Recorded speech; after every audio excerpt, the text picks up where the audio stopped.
এখন হাতের মুঠোয় লাল বাবা রাইস। এখন থেকে লাল বাবা রাইস অনলাইনে ঘরে বসে অর্ডার করুন। লাল বাবা রাইস, লাল বাবা অনলাইন, অর্ডার করুন আজই। লাল বাবা রাইস, স্বাদ ও স্বাস্থ্য একসাথে পাবেন শুধুমাত্র লাল বাবাতে। স্বপ্নের কেরিয়ার গড়তে চান? আসুন যোগ দিন MCRS নলেজ ক্যাম্পাসে। পূর্ব বর্ধমানে অবস্থিত আমাদের ক্যাম্পাসে আমরা অফার করছি নার্সিং ও প্যারামেডিক্যাল কোর্স। সবুজ ঘেরা হাইটেক ক্যাম্পাস, সঙ্গে কলেজ সংলগ্ন অত্যাধুনিক হস্টেল। এখানে অভিজ্ঞ শিক্ষক ও শিক্ষিকারা আপনাকে আধুনিক চিকিৎসা পদ্ধতি ও প্রযুক্তির মাধ্যমে প্রশিক্ষণ দিচ্ছেন। আমাদের কোর্সগুলিতে আপনি পাবেন হাতে কলমে প্রশিক্ষণ এবং প্রয়োজনীয় দক্ষতা অর্জনের সুযোগ। বিশ্বমানের পরিকাঠামো ও সুবিধা আপনার শিক্ষা জীবনকে করবে আরো সুন্দর ও সহজ। আপনার স্বপ্নের ক্যারিয়ার শুরু হোক এইখানে, MCRS নলেজ ক্যাম্পাসে। MCRS নলেজ ক্যাম্পাস, আপনার ভবিষ্যতের পথপ্রদর্শক। নমস্কার, আমি সৈয়দ মুশাররফ আজম। আজ মুক্ত বাংলার ডিজিটাল প্ল্যাটফর্ম মুক্ত আবহের যে শিক্ষাঙ্গন, সেখানে আমরা উপস্থিত হয়েছি। আমরা আজকে শিক্ষা সংক্রান্ত এবং আনুষঙ্গিক বিভিন্ন বিষয় সংক্রান্ত আলোচনায় অংশ নেব।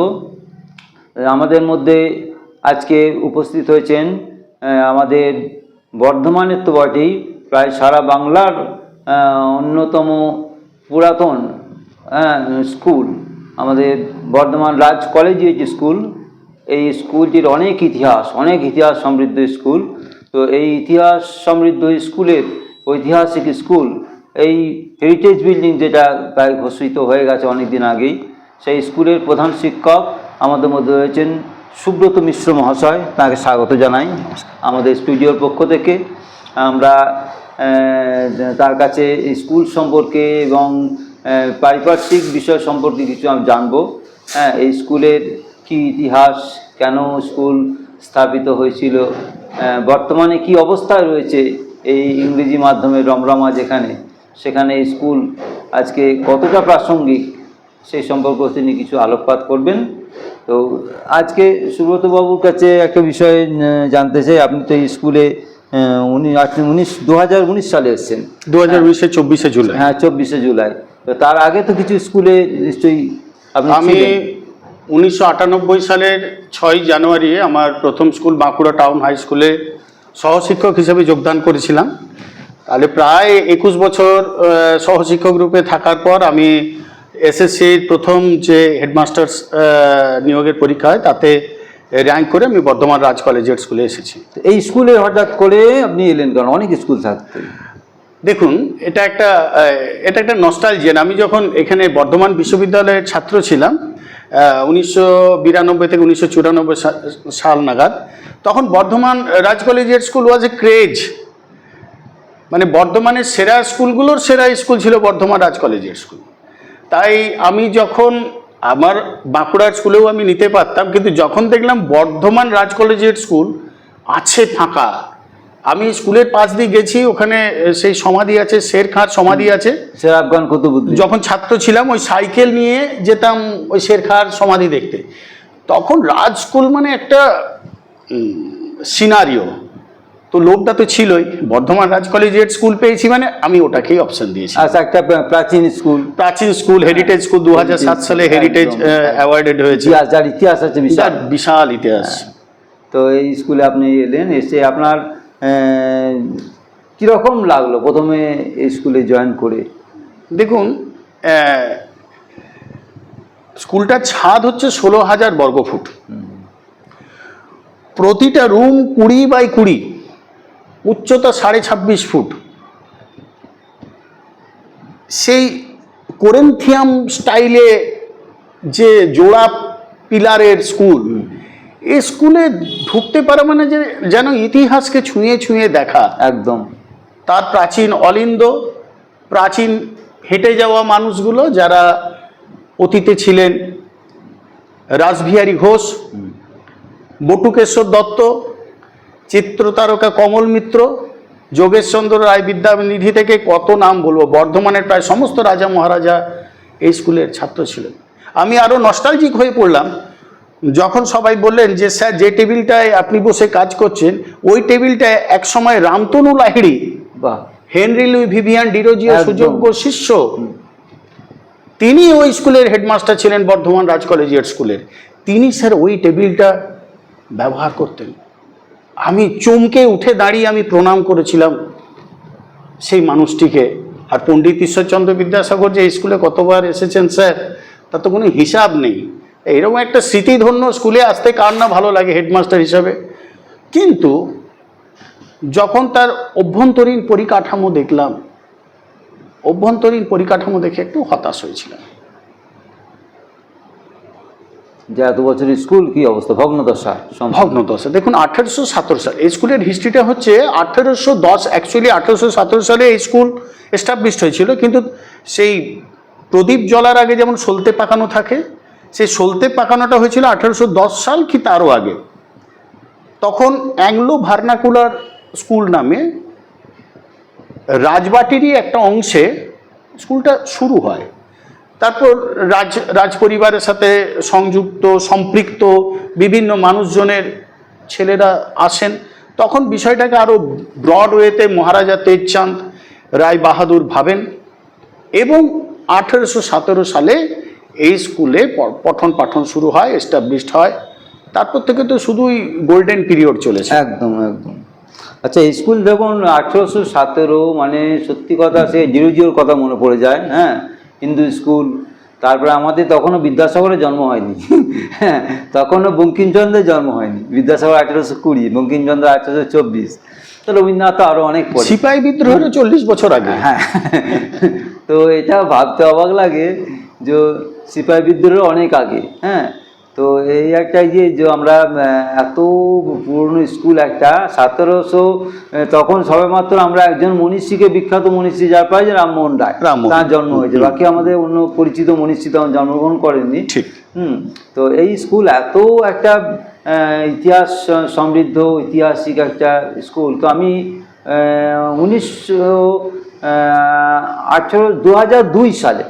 2002 সালে যখন বর্ধমানে টাউন স্কুল থেকে সৌম্যজিৎ দে প্রথম হলো রাজ্যের মধ্যে, তো অনেক দিন পর। আমি তখন সাংবাদিক হিসেবে ইয়েতে গেছিলাম, তার বাড়িতে গেছিলাম, আমাদের পাড়ায় তার বাড়ি। আপনারও তো সাংবাদিক হিসেবে দীর্ঘ অভিজ্ঞতা। হ্যাঁ, আমি খুব বাচ্চা বয়স থেকে সাংবাদিকতা করছি। হ্যাঁ, স্কুল ছাত্র থেকে, তখন থেকে আমি জানি স্কুল ছাত্র যখন ছিলাম। তো তারপর কলেজ, বিশ্ববিদ্যালয় অনেকদিন পড়াশোনা করেছি। হ্যাঁ, তো বিভিন্ন পত্রপত্রিকায় আমি সাংবাদিকতার সঙ্গে যুক্ত ছিলাম এবং এখনও আছি, এখন কলেজের সঙ্গে যুক্ত। হ্যাঁ, এবং রেগুলার এই ডিজিটাল মিডিয়া এবং মুদ্রণ মাধ্যম যেটা প্রিন্ট মিডিয়া, তার সঙ্গে প্রত্যেক দিন দুটো ইয়েতে কাজ করতে হয়, কলেজে, তারপরে আবার রাত পর্যন্ত। ঠিক ঠিক। প্লাস আবৃত্তি কিছু শেখাতে হয়। হ্যাঁ, কিছু জাজমেন্ট যেতে হয়। হ্যাঁ, আবৃত্তি নিজে পরিবেশন করি বিভিন্ন জায়গায়। হ্যাঁ, বক্তব্য রাখতে যেতে হয় কিছু কিছু জায়গায়। হ্যাঁ, বিভিন্ন ধরনের কর্মকাণ্ডে খুব সাধারণ মানুষ একদম।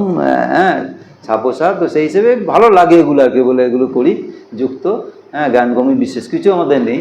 তো যাই হোক, সে তো বললে হবে না স্যার, এত কিছু করার পরে যদি বলেন গানগমি নেই। হ্যাঁ, তো খুব সাধারণভাবে আমরা থাকি, মানুষের সঙ্গে ভালো লাগে, মানুষের সঙ্গে মেলামেশা একটা আনন্দ আলাদা। ঠিক ঠিক। হ্যাঁ, এটাই আনন্দের জন্য এটা করা।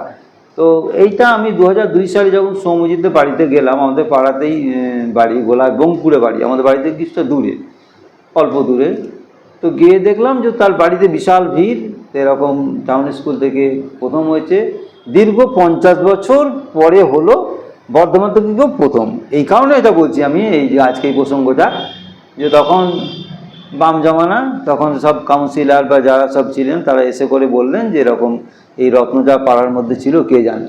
হ্যাঁ, রাজ্যের মধ্যে প্রথম।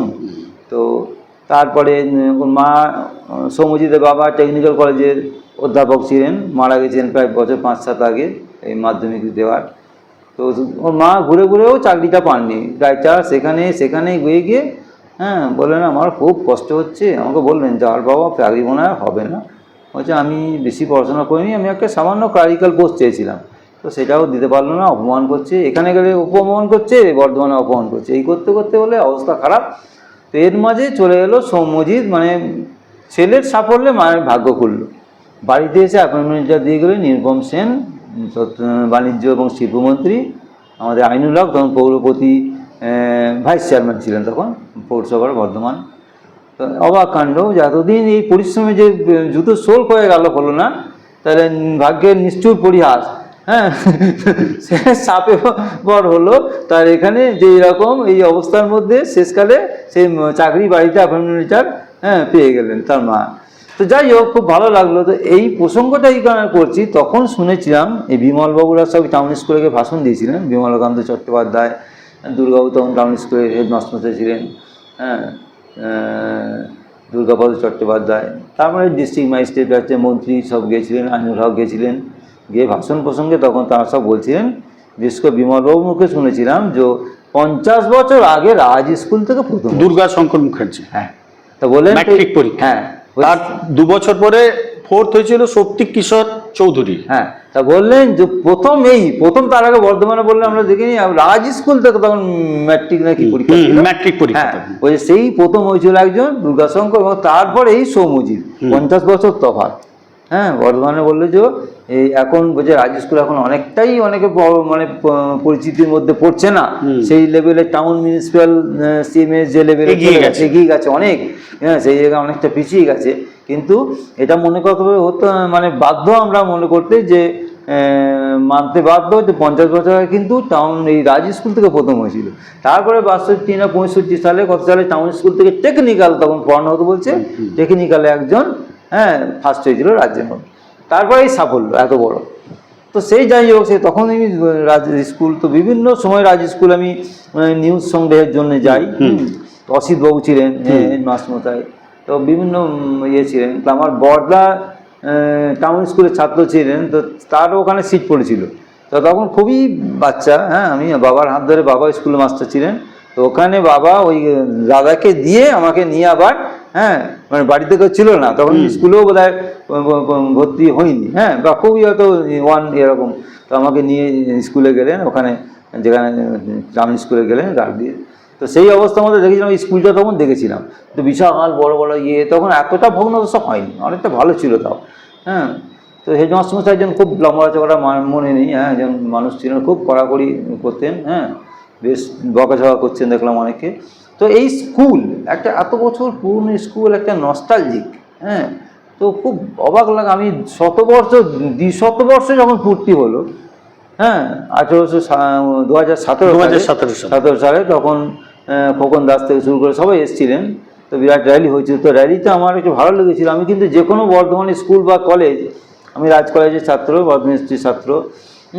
না, 2017 সালে খোকন দাস আসেননি, 2017 সালে খোকন দাস আসেননি, কারণ ব্যাপারটা রবিরঞ্জন চট্টোপাধ্যায় তখন আমাদের এমএলএ ছিলেন বর্ধমান দক্ষিণের, তার আসবার কথা থাকলেও তিনি কোনো বিশেষ কোনো যাই হোক, আমি এই র্যালিটা হয়েছিল ওই 200 রবিরঞ্জন বাবুকে আমি রাজ স্কুলে নিয়ে এসেছিলাম, সঙ্গে আমাদের সম্মানীয় এমএলএ খোকন দাস ছিলেন, তখন তিনি এমএলএ হননি, তখন ওনারা প্রথম রবিরঞ্জন বাবু আমি নিয়ে এসেছিলাম বিশ্ববিদ্যালয়ে গিয়ে।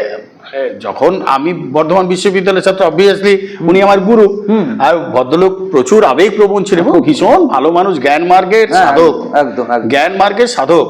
তাকে পায়ে ধরে গিয়ে বললাম, স্যার আমি অধম ছাত্র, আপনি আসবেন স্কুলে? আমি যাব। কবে? আমি স্যার 14 জুলাই উনি এসেছিলেন। না, 14 জুলাই নয়, ওনাকে আমি এনেছিলাম 5 সেপ্টেম্বর শিক্ষক দিবসের দিনে। বললাম, স্যার আপনাকে আমাদের ছোট্ট আয়োজন, তো আপনাকে একটু মান আমরা দিতে চাই, সম্মান দিতে চাই, আমি যাব। তার ছবি আছে আমার কাছে। যাই হোক, ওই 200 বছর পূর্তি উপলক্ষে র্যালি হয়েছিল, র্যালি হয়েছিল, খোকনদাকে আমি দেখেছিলাম। তা আমাকে আমি বললাম যে এরকম খোকনদা আপনি এখানে, এই জানিস না আমি স্কুলের ছাত্র ছিলাম, হ্যাঁ তাই বুঝি, বলছে হ্যাঁ। তো যাই হোক, তখন দেখলাম আরো বর্ধমানে অনেকে এসেছিলেন, হ্যাঁ তখন উনি এমসিআইসি বর্ধমান, এমসিআইসি। তো এই অবস্থার মধ্যে তখন দেখলাম যে একটা র্যালিতে, কিন্তু আমি বর্ধমানের যেখানে আমি পড়িনি সেই স্কুলও যদি খুব বড় স্কুল সিএমএস র্যালিটা আমার ভালো লাগে কিছুটা হাঁটতে, একটা ইতিহাস, হ্যাঁ যে একটা ভালো ইতিহাসের সাথে হাঁটা, এটা ইতিহাসের সাথে শিক্ষার সঙ্গে হাঁটা, সংস্কৃতির সঙ্গে হাঁটা। তো রাজ স্কুলে আমি বেশ কিছুটা হেঁটেছিলাম, তো খুব ভালো লাগছে। তো ওই একটা 200 বছর, আমি তখনই ভাবছিলাম যে এসে 00 সময়কার কথা, তখন তো বঙ্কিমচন্দ্র জন্মানি এই না, না, স্কুল, না, না। তখন বিদ্যাসাগর জন্মানি, তখনকার স্কুল কি অবস্থার মধ্যে। হ্যাঁ, তো একটা সত্যি একটা মানে আমার এত আনন্দ হয়েছিল মনের মধ্যে যে আমার কি স্কুলের 200 বর্ষ পূর্তি আমি অংশ নিলাম। একটা ইতিহাস, এটাও একটা ইতিহাস, হয়তো পরে 2 লাইন লিখতে পারবো। হ্যাঁ, তো এই স্কুলে এখন আপনি এসে পরিকাঠামোটা প্রায় মানে ভগ্নদশাটা চলছে 25-30 বছর ধরে, চরম ভগ্নদশা। তার আগেও ধীরে ধীরে হয়েছে, কিন্তু এতদিন ধরে আপনার কি মনে হয় যে কোনো আপলিফমেন্ট কেন হয়নি? দেখুন গলতটা কোথায়? দেখুন এখানে বিষয়টা না একটু গভীরে গিয়ে ভাবতে হবে। 209-10 রানিং, 209-10 বছরের স্কুল, কড়িবর্গার স্কুল, চুনসুরকির স্কুল, একদম এই বিশাল ইমারতটাকে ধরে আছে কতগুলো রাজ আমলের কড়িকাঠ। একদম কড়িকাঠেরও একটা টাইম পিরিয়ড থাকে, তারপরে সেটাকেও শেষ হয়ে যেতে হয়। এদের টাইম ওভার হয়ে গেছে। কিন্তু এই বিরাট পরিকাঠামোকে 2007 সালে আমাদের বিমল বাবুরা হেরিটেজ করে দিয়ে গেছেন, হেরিটেজ বিল্ডিং। ফলে হেরিটেজ দপ্তরের একটা বিষয় আছে যে ওর সমস্ত প্যারামিটারগুলোকে মেনটেন করে আপনি সংস্কারের কাজে হাত দিতে পারবেন। এখন সেই সমস্ত প্যারামিটার মানতে গেলে আপনাকে ওই কড়িকাঠ, ওই আপনার চুনসুরকি, গুড় মিশিয়ে কিভাবে তৈরি করতে, একদম সেই মিস্ত্রি পাওয়া অসম্ভব, সেই মেটেরিয়াল পাওয়া অসম্ভব। আমি আসার পরে বিষয়টাকে নিয়ে সর্বস্তরে চেষ্টা করেছি, ডিএম থেকে শুরু করে আমি নবান্নে পর্যন্ত গিয়েছি, আমি হেরিটেজের কাছে গেছি। এবারে হেরিটেজের কাছে গিয়ে শুনলাম, হেরিটেজের সেক্রেটারির কাছে গিয়ে কলকাতায়, যে ওনারা হেরিটেজ ঘোষণা করতে পারবেন কিন্তু কোনো টাকা দিতে পারবেন না। কেন? আমাদের তো অন্য কেউ টাকা দেবে না, হেরিটেজ টাকা দেবে। বলছে আগে সেন্ট্রাল গভর্নমেন্ট থেকে টাকা পাওয়া যেত, এখনো টাকা পাওয়া যায় না। তো ফলে হেরিটেজের থেকে কোনো টাকা পাওয়ার আশা নেই। আমি দুর্গাপুরের পিডাব্লিউডি সুপারিনটেন্ডেন্ট থেকে শুরু করে প্রত্যেককে দিয়ে আমি পুরো ব্যাপারটাকে মাপ করা থেকে শুরু করে কি করলে কি করা যায় সমস্ত কিছু করিয়েছি, একদম, কিন্তু টাকা পাইনি। ফলে ওইভাবে করা যায়নি। আমরা একটা একটা রুম করে চেষ্টা করছি, স্কুলের যে সীমিত সামর্থ্য, যেমন 3 নম্বর রুমটাকে আমরা নতুন করে দিয়েছি আবার, মানে ওটাকে ভেতর থেকে মেরামত। ছাত্র কি করছেন? ছাতে হাত দিতে ইঞ্জিনিয়াররা নিষেধ করছেন। ছাতে হাত দিতে গেলেই যে কোনো সময় ছাদ তুলতে হলে গোটাটা তুলে তুলতে হবে, কংক্রিট করে দিতে হবে একদম। একদম। সেটা হেরিটেজ কমিশন থেকে এনওসি দিয়েছে, আমার কাছে এনওসি আছে। কিন্তু তার জন্য যে একটা বিপুল ফান্ডিং দরকার, সেই বিপুল ফান্ডিং একটু কাম, সময় অপেক্ষা একটু কাম এখনো পাইনি, এটাই বলতে পারি। তো যাই হোক, এটা আমাদেরও দুর্ভাগ্যজনক যে আর এই টাকাটা মূলত হেরিটেজ কমিশন থেকে টাকাটা আমার আসা উচিত। তা হেরিটেজ ডিক্লেয়ার্ড হেরিটেজ বিল্ডিং, তার রক্ষণাবেক্ষণের জন্য হেরিটেজ টাকা দেবে না, কিন্তু ওনারা দেননি।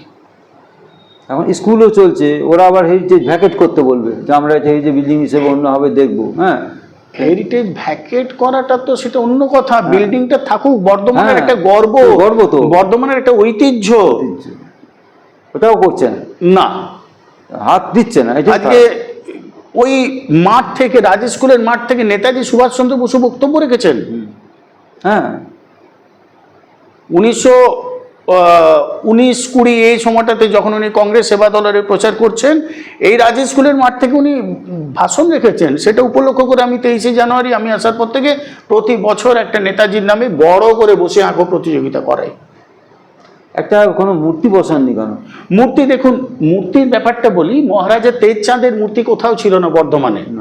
বর্ধমানের অন্যতম সফল রূপকার হলেন মহারাজা তেজচাঁদ রায়। একদম, ব্যাপারটা আমার বুকে খুব ধাক্কা দিয়েছিল যে তেজচাঁদের মূর্তি নেই। আমি বহু চেষ্টা করে, আমাদের তো আর্থিক সঙ্গতি স্কুলগুলোর বুঝতে পারছেন বড়ই কম, আমি কৃষ্ণনগর থেকে ওখানকার প্রখ্যাত শিল্পী সুবীর পাল, রাষ্ট্রপতি পুরস্কার প্রাপ্ত, ওনাকে দিয়ে মহারাজা তেজচাঁদের মূর্তি আমি বানাই, ছবি থেকে উনি করেন। সেই মূর্তি আমি বসিয়েছি এবং সেটার উদ্বোধনের সময় আমি রাজ পরিবারের ইয়েকে দেখেছিলাম, জয়চাঁদ মহতাব এসেছিলেন। এমএলএ সাহেব ছিলেন, খোকন দাস ছিলেন, আমাদের বিদ্যালয়ের প্রাক্তন ছাত্র এবং বিশিষ্ট উদ্যোগপতি লালবাবা রাইস মিলের কর্ণধার সনত নন্দী ছিলেন। এরকম বহু বিশিষ্ট ব্যক্তি সেদিন এসেছিলেন। এসে আমরা মহারাজা তেজচাঁদের মূর্তিটা আমরা করতে পেরেছি মার্বেলের, আচ্ছা, এবং সেটাকে ঘিরে একটা সুন্দর বাগান করে দিতে পেরেছি। আয় তো কিছু নেই, এটা ফান্ড একবার নীল। ফান্ড একবারে নীল। দেখুন, ফান্ড নীল, সব স্কুলেরই পায় কম বেশি ফান্ড নীল। ফান্ড বিরাট কিছু কোথাও নেই। স্টেট গভর্নমেন্ট থেকে আপনারা হায়ার স্টেট গভর্নমেন্ট থেকে একটা ফান্ডিং ওই প্রতি বছর একটা দেয়, যে আপনার যেগুলো মিসলেনিয়াস খরচের জন্য এডুকেশন ডিপার্টমেন্ট থেকে। হ্যাঁ দেয়, সেগুলো পেয়ে মোটামুটি স্কুলটা চলে। এবারে আমাদের দুটো বিল্ডিং থাকার জন্য ইলেকট্রিক বিলটা অনেকটা বেশি চলে আসে। আমরা সোলারের জন্য খুব চেষ্টা করছি, আশা করছি। নতুন বিল্ডিং করেছেন আর নতুন বিল্ডিং না, নতুন বিল্ডিংটারও বয়স প্রায় 50 বছর হয়ে গেল। সেটা তো ওই বিল্ডিংটাতে ইলেকট্রিকের বিল কম আসে, আর এই পুরনো বিল্ডিংটাতে বেশি আসে। ইলেকট্রিক কানেকশনের জন্য, পুরনো ইলেকট্রিক কানেকশনের জন্য ইলেকট্রিক বিলটা প্রচুর বেশি আসে। ওইগুলো দিতে দিতেই অনেক চাপ হয়ে যায়। আপাতত স্ট্রেংথ কত স্টুডেন্ট? আপাতত আপনার 672। বাহ, আপনি আসার সময় নিশ্চয়ই কম ছিল, অনেক মানে কমে গেছিল। সেটা আমি বলছি না, পুরনোকে পুরনোর খাতায় ফেলে দিন। আমরা নতুন দিনে রাজ কলেজিয়েট স্কুল আবার ঘুরে দাঁড়িয়েছে। গত বছর উচ্চ মাধ্যমিক আমাদের 120 জন ফার্স্ট ডিভিশনে পাস করেছে।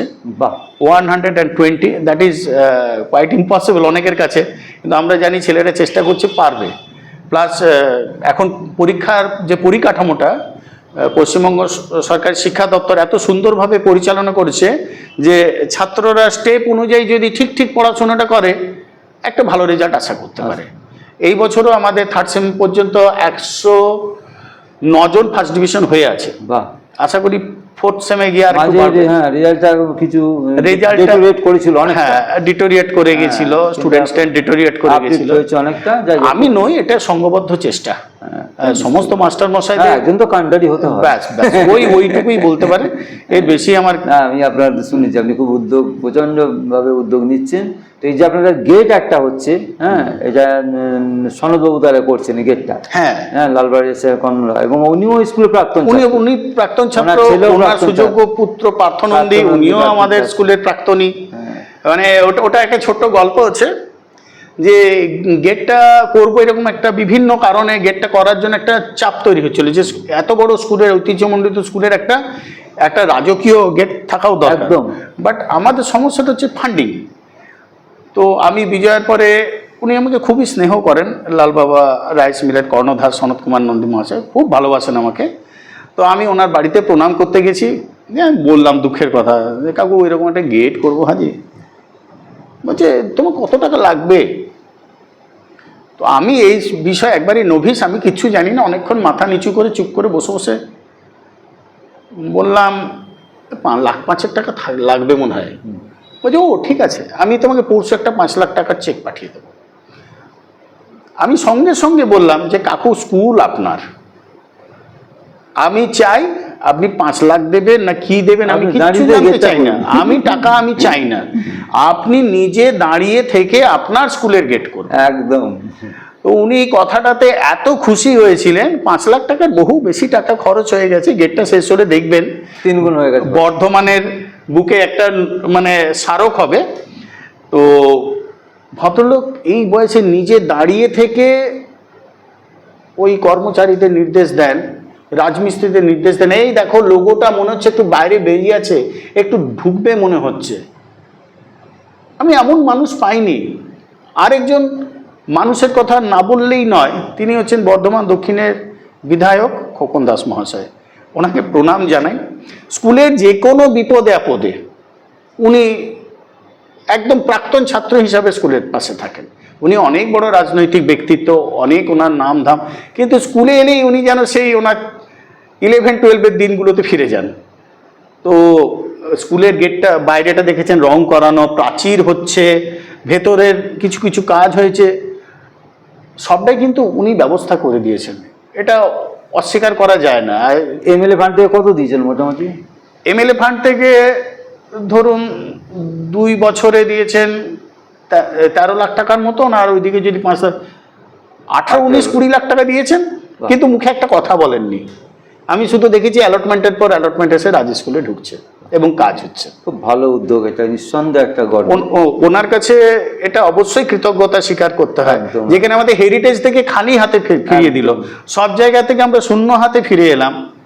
তো সেখানে এই 2-3টে মানুষ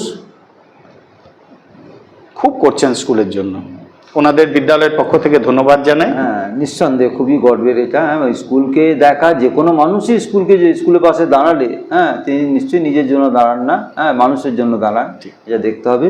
তো আপনাদের স্কুলের ইনটেক এখন শুনলাম, টিচিং ক্যাপাসিটি কতটা এখন? টিচিং আমাদের স্কুলে একদম সাফিসিয়েন্ট, সমস্ত বিষয়ের আমাদের সাবজেক্ট আছে, এবং উচ্চ মাধ্যমিকে আমাদের প্রায় সমস্ত বিষয় আছে। এটা কত টিচার আপনার আমাকে ধরে এখন 33 জন সাফিসিয়েন্ট টিচার, প্রায় যথেষ্ট। হ্যাঁ, এছাড়া আমাদের কম্পিউটার অ্যাপ্লিকেশন, কম্পিউটার সায়েন্স থেকে শুরু করে ভোকেশনাল, রিটেল, হেলথ কেয়ার, সমস্ত কিছুই আছে। স্কুলের ইনফ্রাস্ট্রাকচার, মানে একাডেমিক ইনফ্রাস্ট্রাকচার খুব স্ট্রং। বাহ, নন টিচিং রয়েছে?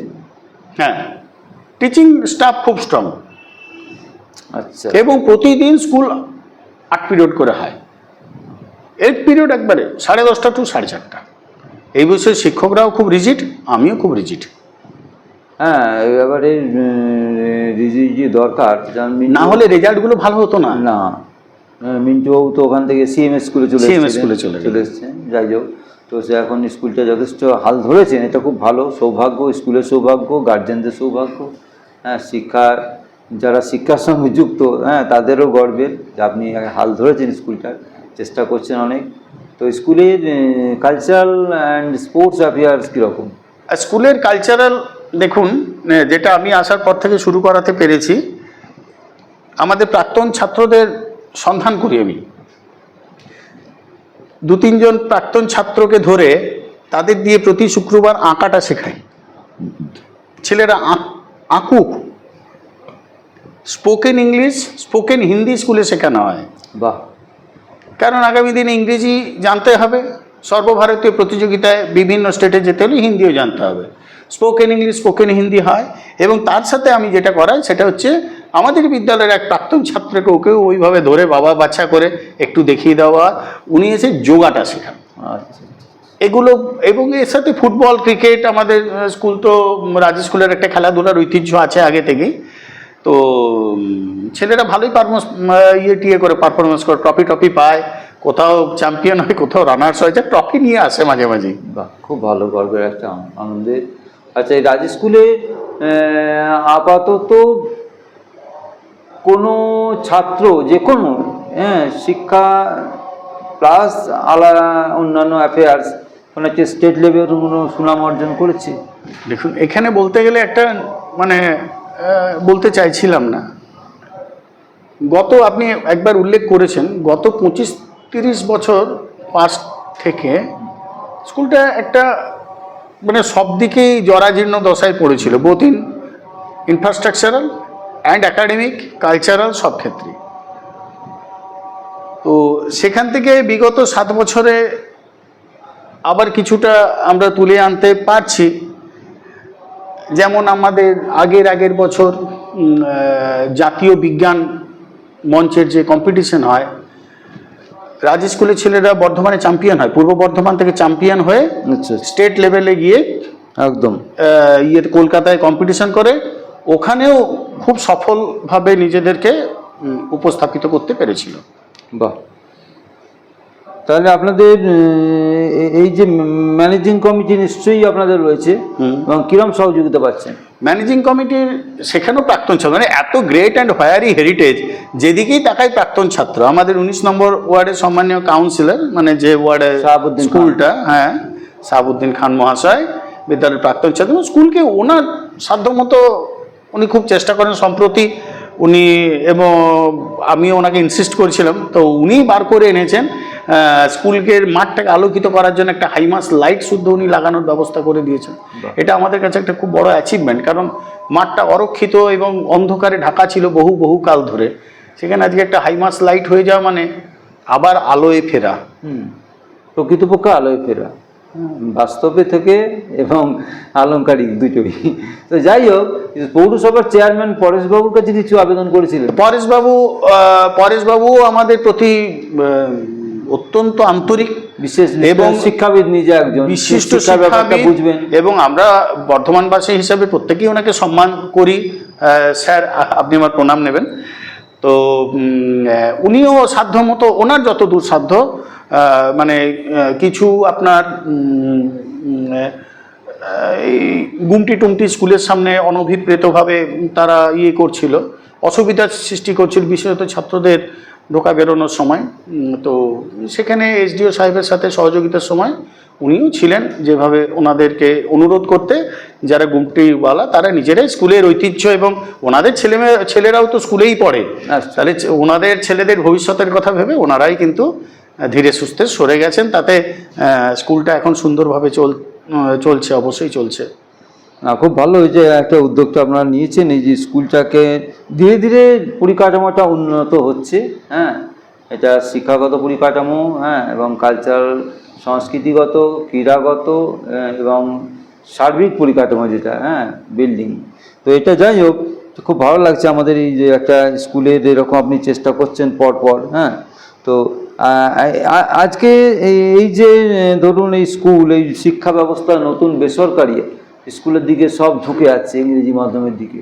এখানে কিছু বড় স্কুল ছাড়া, হ্যাঁ, অনেক স্কুল কিন্তু অনেকটা পিছিয়ে যাচ্ছে, এর ক্ষেত্রে ছাত্র সংখ্যা কমে যাচ্ছে। এ ব্যাপারে আপনার কি মনে হয়? দেখুন, আমি খুব স্পষ্ট ভাষায় বলতে পারি, একদম স্ট্রেট কাট কথা, আমাদের সরকারি স্কুলগুলোর ওপর অভিভাবক অভিভাবিকারা বিশ্বাস রাখুন, আমরা এনাদের চাইতে ঢের ভালো পড়াই। ঠিক, একদম, আমরা এনাদের চাইতে ঢের ভালো পড়াই। আমার বেশ কয়েকজন বন্ধু বান্ধবী, তারা অনেক ভালো বন্ধু বান্ধবী, তারা বেসরকারি স্কুলে আছে।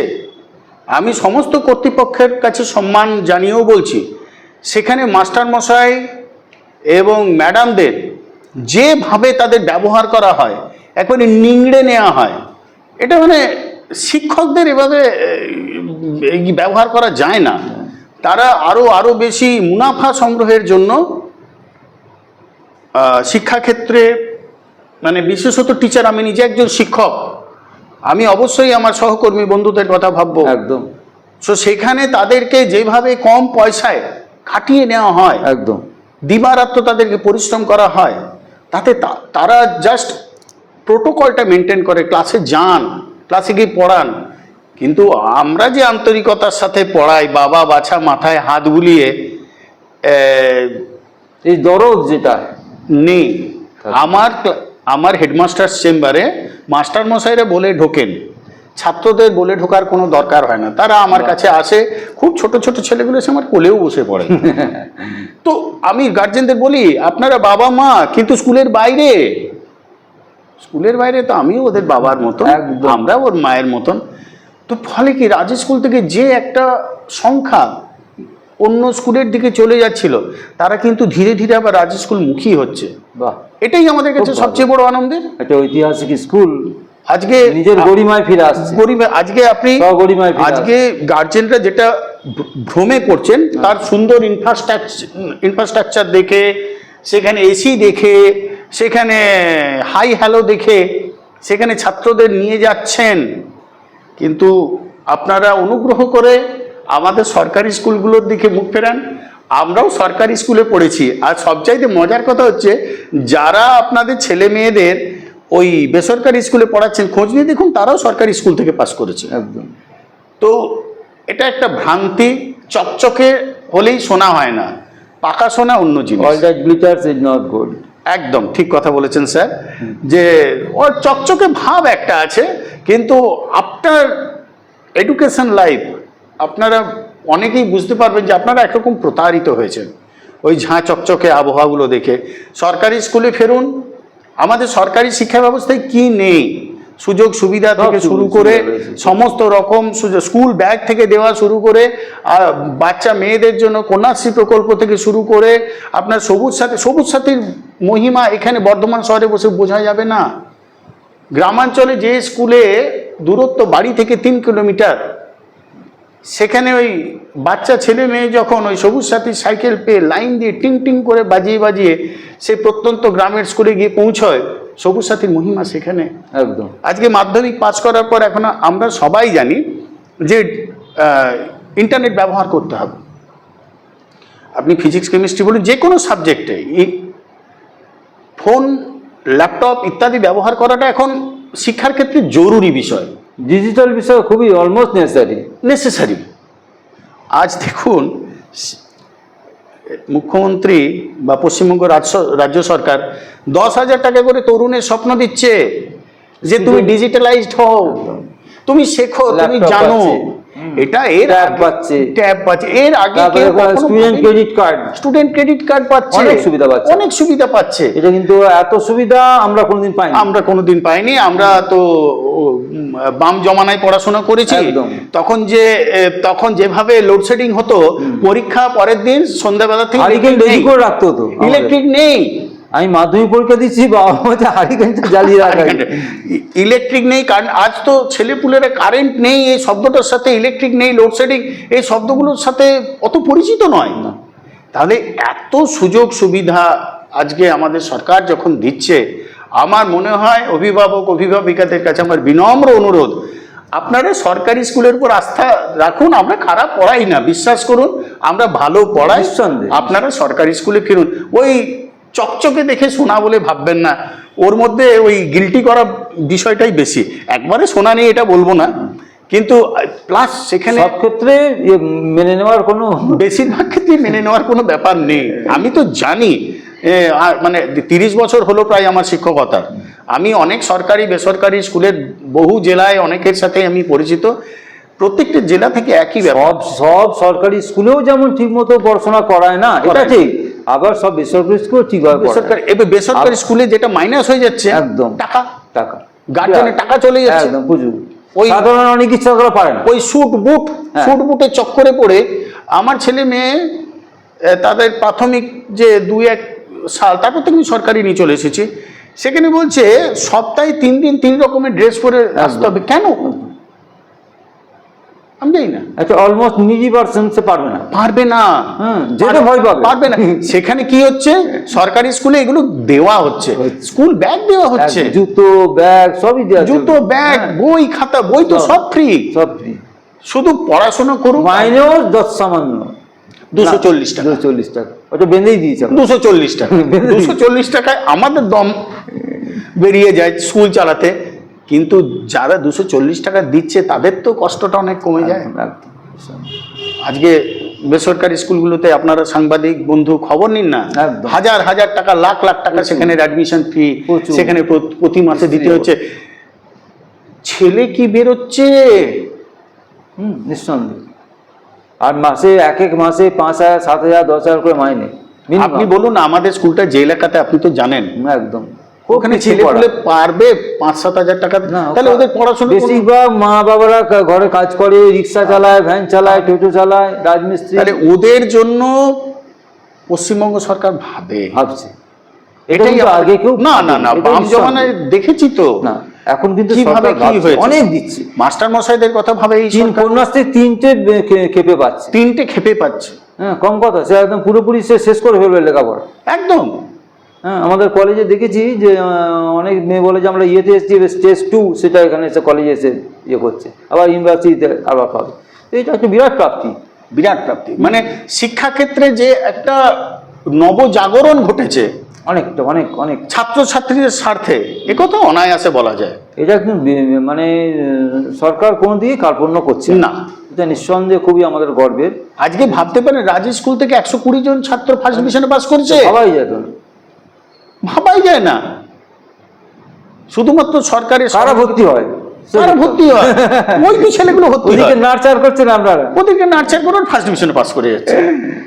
এটার মধ্যে এখানে এইসব স্কুলে টিচারদের ক্রেডিট অনেক বেশি আপনাদের মধ্যে স্কুলে, সেটা আমি বলবো না, সেটা আপনারা বলবেন আমাদের কতটা ক্রেডিট। সেটা আপনি হয়তো বড় বড় বেসরকারি স্কুলও আছে, তাদের অত ক্রেডিট নেয় না। হ্যাঁ, সেখানে ভর্তি হওয়ার জন্যই যত মারামারি, কিন্তু ওখানে প্রাইভেটে বেশি, আমাদের ছেলেপুলে প্রাইভেট, কিন্তু ওদের স্কুলে ছেলেদের বেশি খাটতে হয় না ওদের পেছনে, কিন্তু আপনাদের সবটাই পরিশ্রম, সবটাই খাটতে হয়। হ্যাঁ, A to Z, কারণ বাড়িতে ওদের কোনো গাইডেন্স নেই, একেবারে। Have no guidance at all. এবং মানে যেটা আমি করতে পেরেছি সেটা হচ্ছে মাস্টারমশাইরা খুব ভালোভাবে নিয়েছেন। কোনো ছাত্র যদি এক সপ্তাহ না আসে, আমি তার বাড়িতে শিক্ষক পাঠিয়ে দিই ড্রপ আউটটার জন্য অনেক ড্রপ আউটে। এবার ওর কি অসুবিধা হচ্ছে, একটি ছেলে খবর পেলাম ও প্রাচীরে দৌড়াদৌড়ি করতে গিয়ে পড়ে পাটি ভেঙেছে। সে ছেলে দৌড়ি করবে না কি আমরা বুড়োরা দৌড়াদৌড়ি করবো? তো সে আসতে পারছে না, তার মা বলেছে দেনেন। দেওয়ার পরের দিন আমি দুজন মাস্টারমশাইকে ফল মিষ্টি নিয়ে বাহ, বাড়ি খুব পাঠিয়ে দিলাম। খুব ভালো উদ্যোগ।